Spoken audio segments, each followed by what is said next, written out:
WWE and BAPE.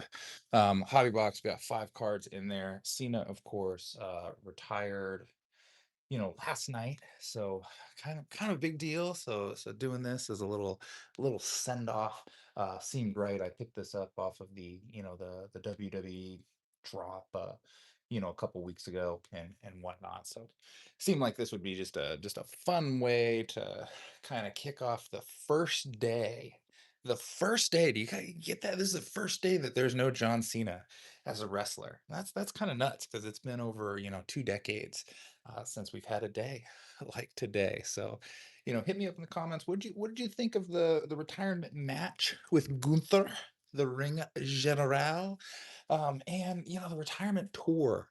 I know there was a lot of talk, a lot of flack given to Triple H and whatnot that pretty crap way to go out with him, you know, tapping and everything like that. A guy that has kind of built his whole career on never give up and whatnot, going out to a sleeper hold.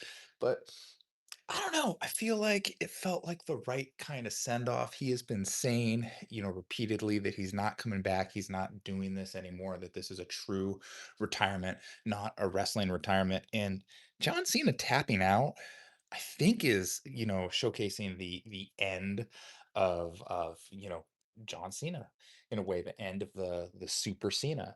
So that was kind of my take on it. I think giving us a whole year of matches, like the true like feel good retirement match. I felt was like that match that he had with AJ Styles, where they're showing off other people's moves. He's kind of paying homage to like different people that he's worked with throughout his career. He's hitting the Edge spear, doing those things, and then seeing that reciprocated in other promotions was crazy. Samoa Joe locking in the STF. Adam Copeland there, hitting the five knuckle shuffle. I mean, that year, getting moments like that, I think was more of the retirement. And then, you go out on your back, you put somebody over, and I think he tapped out. He said goodbye to Super Cena, and he set up, Gunther to be a top tier heel forever because making a baby face again. We're gonna break open this WWE and BAPE. I'm just talking about John Cena because he's gone. We have we have no more John Cena.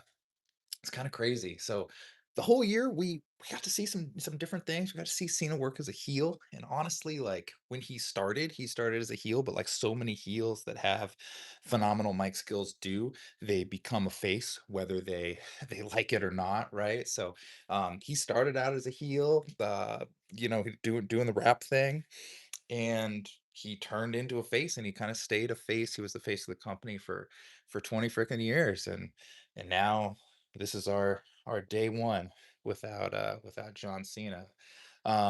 His heel run this year, I don't know. I didn't love it. I didn't hate it. It just felt weird. This guy that's saying like, "Hey, I'm going to do this whole year of retirement thing because I love wrestling so much and I want to give everybody a chance to see me one last time." Uh, does a heel run where he's like, I hate the fans. Like it just didn't feel like genuine. So I don't think a lot of us bought it. I'm glad it ended when it did. I know they were trying to build something with The Rock and Travis Scott, but I don't know, WWE, don't freaking work with Travis Scott. Like I don't know what you were thinking on that. So that kind of went nowhere and was weird, but luckily it ended. He came back, he did some good matches, or some good skits, I guess, with Ron Killings there, K Quick, man, I love K Quick. And then we had the match with Orton. We had that match with AJ. Really, that was my favorite match of the year. We had that weird squash match with Brock Lesnar. Again, I really will crack this open. WWE and BAPE. There's 5 cards in here. One of them could be that art card of John Cena. It could be a one of one. Could be an autograph. We could have anything in there. It could even be a boat. Nah, it's probably not a boat. But anyway, let's get into it. Full disclosure, I tried to do this stream earlier today and my internet went out. So I have opened this. That's why there's no cellophane, but I haven't looked at the card yet because I noticed the stream wasn't going off. So I know our first one is green, but let's get into it. Let's crack this bad boy open. I'd really love a fantastic pull out of here. So All right, here's our first card. Is Kurt Angle. What a fitting first card for a stream that features a big picture of our boy John Cena. Again, John Cena is like no more. So Kurt Angle, man, I love Kurt Angle. He won the Olympics with a broken freaking neck. It's true. It's damn true. WrestleMania 19 with Brock Lesnar, one of the greatest matches I think I've ever seen. Again, recovering from a broken neck. That's the one where Lesnar almost broke his neck with that botched shooting star press. I was there. I was there at 19 in Seattle. Crazy match.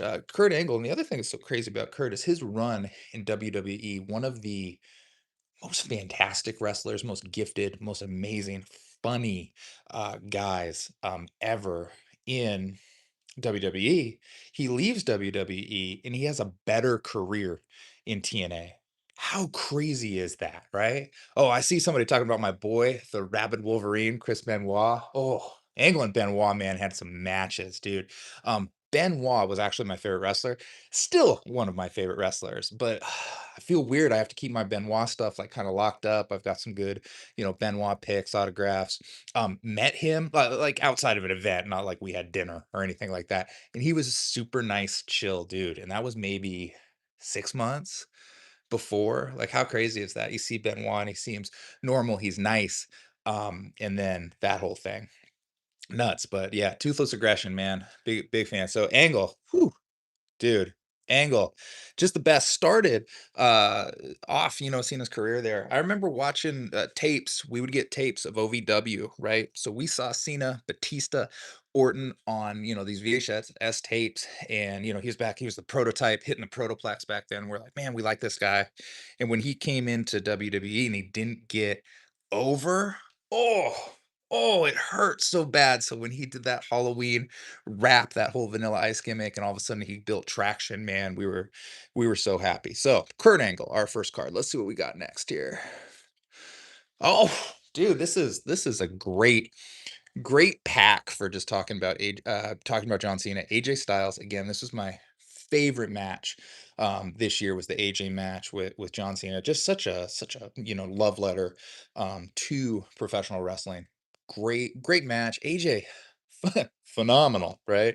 What can you say about him? One of my all-time favorites, some of the matches he had with Samoa Joe. Samoa Joe was another huge favorite of mine. I watched that Twisted Metal show just because I like watching Samoa Joe like throw people around and stuff like that. And it's sweet that he's having another run right now. Great guy. So AJ, their match, like I said, great.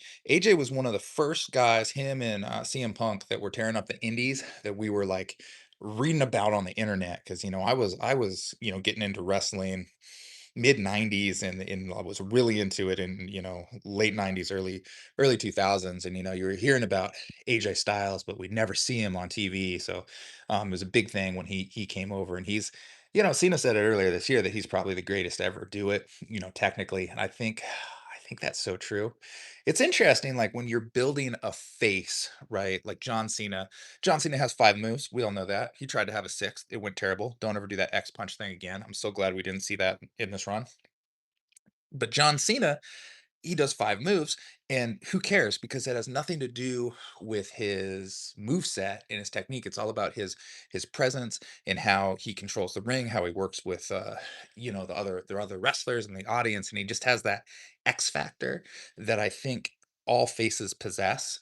It's harder, I think, to get remembered as the greatest of all time heel, man, like Iron Sheik, Ric Flair, those guys. Because you look at The Rock when he was a heel, he was too funny, he became a face. You look at Austin, he was too over as a heel, became a face. Those guys, it's hard to be a heel, and I think that's what they're really trying to do with Gunther. Anyway, see some of you guys were at 19 there in Seattle. That was such a great show. That HBK Jericho match, man. Whew. Awesome stuff. So let's see who we got next. Oh, there should be a chicken nugget on this card. Oh, this is great. I love Dom. I saw Eddie wrestle JBL Unforgiven, aught 3, something like that, Staples Center in LA, whatever year that was. And it was the first time that we met John Cena. We were hanging out up front, and John came by, and John is super amazing at signing autographs and things like that. So he came by and he was like, sign some stuff, and some more people are coming because he's over there, and he had to go inside, and he's like, "Well, stay here. I'll be back." So there's like 5, 6 people. Oh, yes, I remember when CM Punk lost in 2 minutes and 14 seconds in the UFC. He started UFC way too late, and he started at like you don't just like go into the UFC. Like your first fight shouldn't be in the UFC. Like, oh yeah, that was we knew that was going to happen. I won money on betting against Punk on that, but don't tell anybody about that. Anyway, Dominic Mysterio. So his dad Eddie, Unforgiven. We're gonna call it '03 until someone tells me what it really was, in LA fighting JBL. I saw that, and that was not long before Eddie went, and so I didn't know that I was what I was watching. But John went in, and he came back like a half hour later, and there was a huge crowd of people. And I don't know if you all have like met wrestling fans, like getting them to do anything is like herding cats. But John Cena comes out, and this is before he is as big as he is, and he's like, "Hey, I was out earlier, but I'm missing people. Like, if we could, circulate them to the front, and I'll make sure I sign for everybody." And the whole crowd just listened to him. And I think that's the X factor that he has. So this is a what is this? What is that number? 39 of 90? 39 of 99. So a little less than 100 of these. Dominic Mysterio. Dom's going to do big things. I kind of wish that Dominic didn't win the Intercontinental title back. I would love to see him in contention for some of the bigger belts. I was hoping that this match was going to see Gunther get the Intercontinental title off of Cena, but both of the matches with Dominic were phenomenal. Everything this guy does, man, he is so great. He's going to be wonderful. All right, who we got next here? Ooh, there's another good one. So Roman Reigns, this blue one, 122 of 50. So Roman, did they have a match this year? No, they didn't have this match. I don't even think they were in the ring this year, but great matches again with Cena. Roman Reigns reigned in the period that I wasn't watching WWE as often. I was really big in and Attitude Era. When it went PG, I kind of fell off a little bit. I was still watching clips and highlights, but I wasn't watching like as religiously as I used to watch. And I was experimenting. I was cheating on the WWE with like TNA and AEW and some of the other things. So I wasn't paying as much attention. But Roman's going to be in that Street Fighter movie. He looks nutty as Akuma. Cody Rhodes is in that too with some crazy hair. 50 Cent. I love Fitty. He's in that. He's gonna be Balrog. There's a fan cast that Dave Batista should have played. Sagat, is that his name? Sagat, yeah. With the eye patch now that he's like kind of slimmed down and whatnot. Dave Batista, another guy. Like I would love a Dave Batista autograph card, but really Cena art card. That's what we're going for. I think the next card should be an art card. If I've watched a couple of these, that's how it works. The BAPE card is at the end. But Roman Reigns, great. Back in my day, there was just The Rock, and now there's like everyone is a relative of The Rock. Just so much of that family going on. A little over Jey Uso, personally. I'm yeeted out, we would say. So let's see. We're hoping Cena art card autograph. Come on, baby. Ah, Cody Rhodes, fitting again, like as far as like a pack of cards to send off John Cena with. This is a pretty good card, pretty good pack. I mean, would have been nice to have Brock in there or something like that. Brock, man, that guy is insane. That squash match, and again, that kind of shows, John Cena giving it up for the business because, I don't think he needed to do that this year, but I think it does something for whoever beats Brock, retires Brock. That this squash match, the like, how many F5s can I hit you with? In his last match, they called the attitude adjustment off the second rope, the FU, and I appreciated that. I miss those days. But yeah, will be Braun Breaker. Is he gonna retire Brock Lesnar? I like Braun. Braun's pretty sweet, the bronze. But Cody Rhodes art card. I don't really know what BAPE is, but this is a pretty cool card. I like Cody a lot. I was a big Gold Dust fan. Gold Dust, great wrestler, hilarious character in an era that character shouldn't got over as much as it did, man. Like what Dustin Rhodes did with that character is just phenomenal. And I really loved Cody's run as Stardust. I enjoyed that a lot. American Nightmare, I don't know. Um, I don't not like Cody. I don't love Cody. Cody's Cody, but he's a good guy. So yeah, Kurt Angle. Cody Rhodes, AJ Styles, Dominic Mysterio, Roman Reigns. Not the best pack in the world. I think that Dominic card is the highlight for me. I even like that pose and that outfit, whatnot. Just needs a chicky nuggy in the background. But it's great hanging out with you guys. This is my break of the WWE BAPE box. Not a great break, but decent. The champ was here, but not anymore. You guys have a good one.